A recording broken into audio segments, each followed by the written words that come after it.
सुप्रभात। आज मैं शालिनी आपके समक्ष 12वीं कक्षा की रज़िया सज्जाद ज़हीर जी द्वारा रचित नमक कहानी समझा रही हूँ।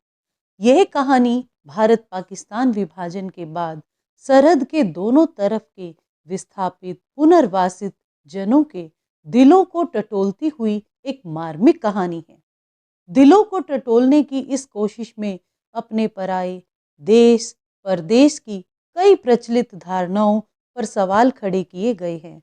विस्थापित होकर आई सिख बीवी आज भी लाहौर को ही अपना वतन मानती है और सौगात के तौर पर वहां का नमक लाए जाने की फरमाइश करती है। कस्टम अधिकारी नमक ले जाने की इजाज़त देते हुए दिल्ली को ही अपना वतन बताता है। इसी तरह भारतीय कस्टम अधिकारी सुनील दास गुप्त का कहना है, मेरा वतन ढाका है। राष्ट्र राज्यों की नई सीमा रेखाएं खींची जा चुकी हैं और मजहबी आधार पर लोग इन रेखाओं के इधर उधर अपनी जगह मुकर्रर कर चुके हैं। इसके बावजूद जमीन पर रेखाएं खींच दी गई हैं और वो रेखाएं उनके अंतर्मन तक नहीं पहुंच पाई हैं। एक अनचाही अप्रतिकर बाहरी बाध्यता ने उन्हें अपने अपने जन्म स्थानों से विस्थापित तो कर दिया है, पर वह उनके दिलों पर कब्जा नहीं कर पाई है। नमक जैसी छोटी सी चीज का सफर पहचान के इस हार्दिक पहलू को परत दर परत उघाड़ देता है। तो आइए अब हम कहानी शुरू करते हैं। उन सिख बीवी को देखकर सफिया हैरान रह गई थी। किस कद्र वह उसकी माँ से मिलती थी। वही भारी भरकम जिस्म, छोटी छोटी चमकदार आंखें जिनमें नेकी, मोहब्बत और रहमदिली की रोशनी जगमगाया करती थी। ये बेटा छोटे छोटे प्रश्नों में आ जाते हैं। छोटी छोटी सिख बीवी की आंखें कैसी थी? छोटी छोटी चमकदार आंखें जिसमें नेकी, मोहब्बत और रहमदिली की रोशनी जगमगाया करती थी। चेहरा जैसे कोई खुली हुई किताब, वैसा ही सफ़ेद बारीक मलमल का दुपट्टा जैसा उसकी अम्मा मुहर्रम में ओढ़ा करती थी। जब सफिया ने कई बार उनकी तरफ मोहब्बत से देखा तो उन्होंने भी उनके बारे में घर की बहू से पूछा। उन्होंने बताया कि ये मुसलमान है, कल ही सुबह लाहौर जा रही है अपने भाइयों से मिलने, जिन्हें इन्होंने कई सालों से नहीं देखा। लाहौर का नाम सुनकर वे उठकर सफिया के पास आ बैठी और उसे बताने लगी कि उनका लाहौर कितना प्यारा शहर है, वहाँ के लोग कैसे खूबसूरत होते हैं, उम्दा खाने और नफीस कपड़ों के शौकीन, सैर सपाटे के रसिया, जिंदा दिली की तस्वीर। कीर्तन होता रहा। वे आहिस्ता आहिस्ता धीरे धीरे बातें करती रही। सफिया ने दो एक बार बीच में उनसे पूछा, माता जी आपको तो यहाँ आए हुए बहुत साल हो गए होंगे। हाँ बेटी, जब हिंदुस्तान बना था तभी आए थे। वैसे तो अब यहाँ भी हमारी कोठी बन गई है, बिजनेस है, सब ठीक ही है, पर लाहौर बहुत याद आता है। हमारा वतन तो जी लाहौर ही है। फिर पलकों से कुछ सितारे टूटकर दूधिया आंचल में समा जाते हैं। बात आगे चल पड़ती, मगर घूम फिर कर उसी जगह पर आ जाती, साडा लाहौर। कीर्तन कोई 11 बजे खत्म हुआ। ये प्रश्न भी बीच में पूछ लिया जाता है, कीर्तन कितने बजे खत्म हुआ? कीर्तन कोई 11 बजे खत्म हुआ। जब वे प्रसाद हाथ में लिए उठने लगी और सफिया के सलाम के जवाब में दुआएं देती हुई रुखसत होने लगी, तब सफिया ने धीमे से पूछा, आप लाहौर से कोई सौगात मंगाना चाहें तो मुझे हुक्म दीजिए। वे दरवाजे से लगी खड़ी थी, हिचकिचाकर बहुत ही आहिस्ता से बोली, अगर ला सको तो थोड़ा सा लाहौरी नमक ले आना। 15 दिन यूं गुजर गए। सफिया पाकिस्तान में 15 दिन तक रुकी थी। 15 दिन यूं गुजर गए कि पता ही नहीं चला। जिम खाने की शामें, दोस्तों की मोहब्बत, भाइयों की खातिरदारियां, उनका बस न चलता था कि बिछड़ी हुई परदेसी बहन के लिए क्या कुछ न कर देते। दोस्तों अजीजों की यह हालत की, कोई कुछ लिए आ रहा है, कोई कुछ लिए आ रहा है, कहाँ रखे, कैसे पैक करे, क्यों कर ले जाए, यह उसके पास एक बहुत बड़ी समस्या थी। सबसे बड़ी समस्या थी बादामी कागज की एक पुड़िया की, जिसमें कोई सेर भर लाहौरी नमक था, और ये लाहौरी नमक सिख बीवी ने सफिया से मंगवाया था।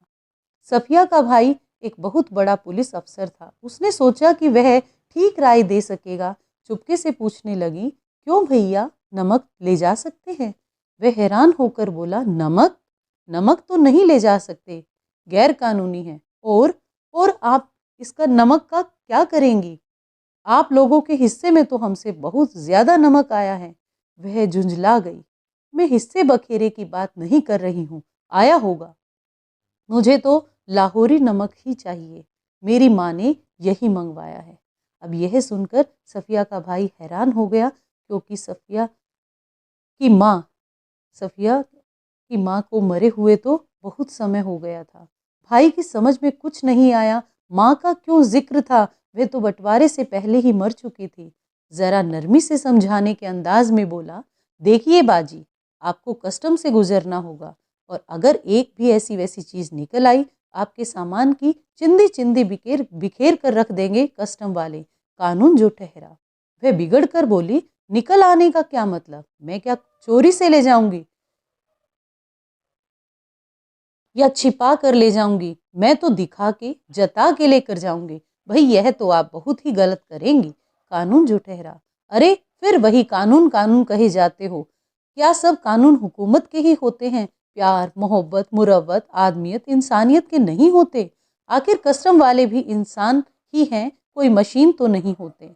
हाँ, वे मशीन तो नहीं होते, पर मैं आपको यकीन दिलाता हूँ कि वे शायर भी नहीं होते। सफिया शायर थी, साहित्यकार थी, उन्हें तो अपनी ड्यूटी करनी होती है। अरे बाबा, तो मैं कब कह रही हूँ कि वह ड्यूटी न करे? एक तोहफा है, वह भी चंद पैसों का, शौक से देख लें। कोई सोना चांदी नहीं, स्मगलिंग का कोई सामान नहीं, ब्लैक मार्केट का कोई माल नहीं। अब आपसे कौन बहस करे, आप अदीब ठहरी, और सभी अदीबों का दिमाग थोड़ा सा तो जरूर ही घुमा हुआ होता है।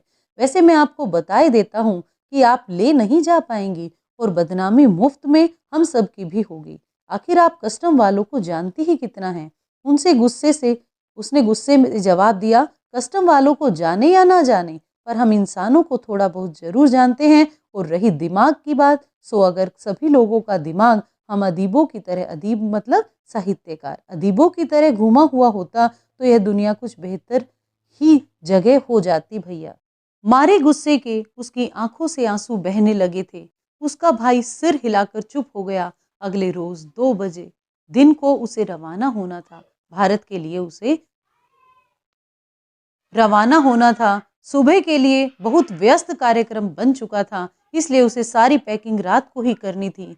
कमरे का दरवाजा अंदर से बंद करके वह सामान बांधने लगी। इधर उधर फैली हुई चीजें धीरे धीरे सिमट कर सूटकेस और बिस्तर बंद में चली गई। सिर्फ 2 चीजें रह गई। एक तो वह छोटी सी टोकरी जिसमें कीनू थे, एक दोस्त का तोहफा, संतरे और माल्टे को मिलाकर पैदा किया गया फल, माल्टे की तरह रंगीन और मीठा, संतरे की तरह नाजुक, और दूसरी थी वह नमक की पुड़िया। अब तक सफिया का गुस्सा उतर चुका था। भावना के स्थान पर बुद्धि धीरे धीरे उस पर हावी हो रही थी। नमक की पुड़िया लेकर तो जानी है, पर कैसे? अच्छा, अगर इसे हाथ में ले ले और कस्टम वालों के सामने सबसे पहले इसी को रख दे।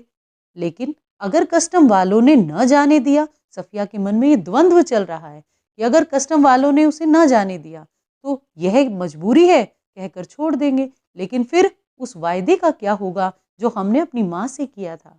हम अपने आप को सैयद कहते हैं, और सैयद अपने वायदे का पक्का होता है। फिर वायदा करके झुठलाने के क्या मायने? जान देकर भी वायदा पूरा करना होगा, मगर कैसे?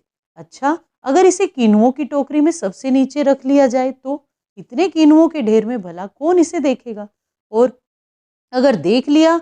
नहीं जी, फलों की टोकरियां तो आते वक्त भी किसी ने नहीं देखी, और जाते वक्त भी कोई नहीं देखेगा। उधर से केले, इधर से कीनू, सब ही ला रहे थे, ले जा रहे थे। यही ठीक है, फिर देखा जाएगा। उसने कीनू कालीन पर उलट दिए, टोकरी खाली की और नमक की पुड़िया उठाकर टोकरी की तह में रख दी।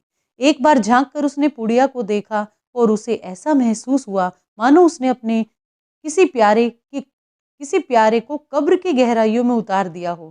कुछ देर तक उकड़ू बैठी रही, फिर वह पुड़िया को ताकती रही और उन कहानियों को याद करती रही जिन्हें वह अपनी जिन्हें अपने बचपन में अपनी अम्मा से सुना करती थी, जिसमें शहजादा अपनी रान चीरकर हीरा छिपा लेता था और देवों, खौफनाक भूतों, राक्षसों के सामने से होता हुआ सरहदों से गुजर जाता था।